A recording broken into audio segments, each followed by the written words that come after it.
Sanctuary cities have been at the center of political debate for years. Many Chicago residents feel like they should have a say on if the city should continue to be designated a sanctuary city or not. And they want more people in their sanctuary cities. Well, we'll give them more people. We can give them a lot. We can give them an unlimited supply. Can Denver economically survive and sustain as a sanctuary city moving forward?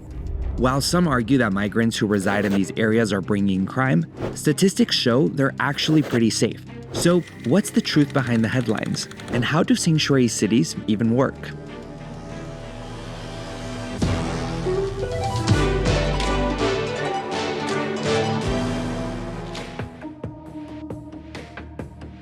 Sanctuary cities basically help keep families together, allowing them to continue living and contributing in the communities they call home. In an effort to combat family separation, many places have adopted sanctuary policies. These extend beyond cities to counties and even states, each with its own approach. The main idea is simple. State and local officials aren't legally required to assist with internal immigration enforcement. For example, in some cities, local authorities might restrict police from asking about immigration status or prevent ICE from entering local jails without a warrant. And how is this possible? Well, here's the thing. Being undocumented isn't actually a criminal offense. It's a civil violation. Think of things like jaywalking or littering that are small infractions in most cities and states. Many of the people in sanctuary cities are families who have lived, worked, and been part of their communities for years. Undocumented immigrants still have rights under the US Constitution, and police can't detain someone unless they're suspected of a crime, meaning undocumented immigrants can't be arrested just for being undocumented.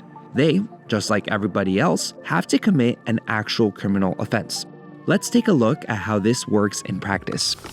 If someone is pulled over for a broken taillight and the police discover they don't have a driver's license, they might be arrested and put in jail overnight.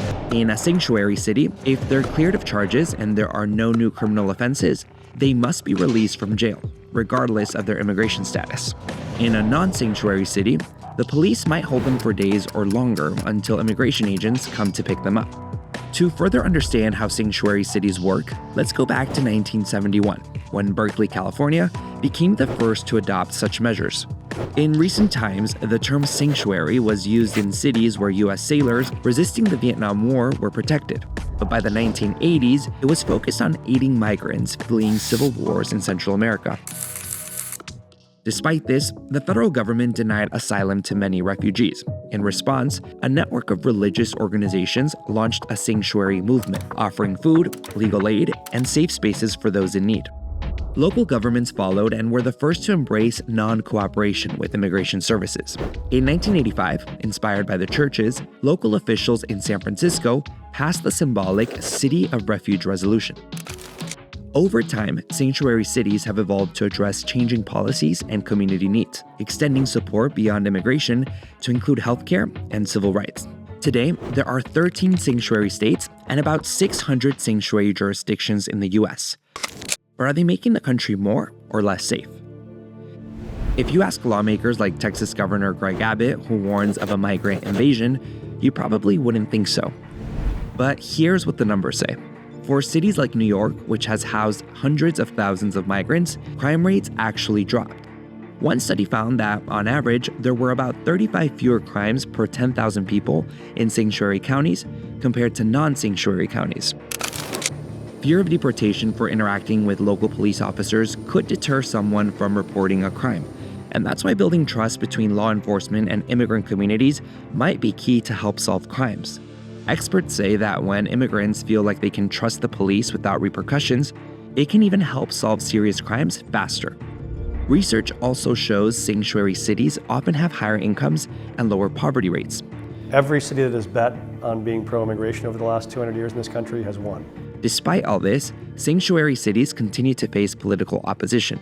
In January of 2017, President Donald Trump signed an executive order threatening to withhold federal funds from sanctuary cities, but ultimately lost in court.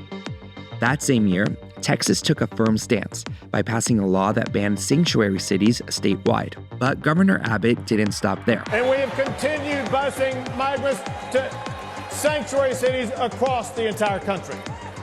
And those buses will continue to roll until we finally secure our border.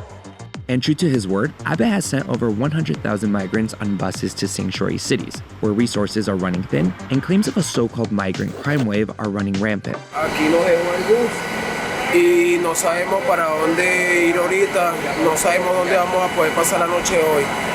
Tengo a mi hija y queremos ver dónde podemos, donde los niños pueden descansar. At the end of the day, it's important to remember why sanctuary policies were enacted. Real lives are at risk of being impacted by family separation. One study found that more than 17 million children in the US live with at least one foreign-born parent. For some of these families, the fear of being torn apart is a constant looming threat. Sanctuary cities help alleviate this fear by creating environments that provide resources meant to protect families and keep them together.